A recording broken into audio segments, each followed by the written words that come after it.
বাবাকে বুঝতে একটা জীবন লেগে যায়। 4 বছর বয়সে আমার বাবা সেরা। 6 বছর বয়সে বাবা সবাইকে চেনে। 10 বছর বয়সে বাবা ভালো কিন্তু একটু কঠোর। 12 বছর বয়সে বাবা ছোটবেলায় অনেক ভালো ছিলেন। 14 বছর বয়সে বাবা কেমন জানি বদলে যাচ্ছেন। 16 বছর বয়সে বাবা কিছুই বোঝে না। 18 বছর বয়সে বাবা দিন দিন আরো কঠোর হচ্ছেন। 20 বছর বয়সে বাবার ব্যবহার সহ্য করা কঠিন। মা কিভাবে সহ্য করতেন। 25 বছর বয়সে বাবা সবকিছুতে মতের বিরোধ করেন। 30 বছর বয়সে বাবার সাথে একমত হওয়া খুব কঠিন। দাদাও কি বাবাকে এভাবেই দেখতেন?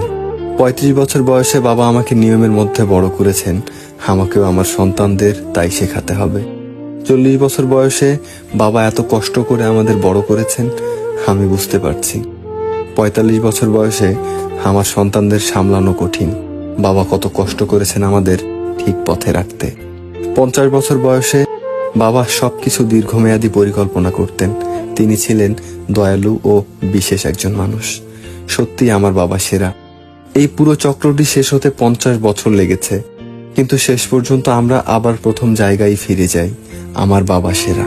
যাদের বাবা বেঁচে আছেন তাদের বাবাকে সম্মান করুন, ভালোবাসুন।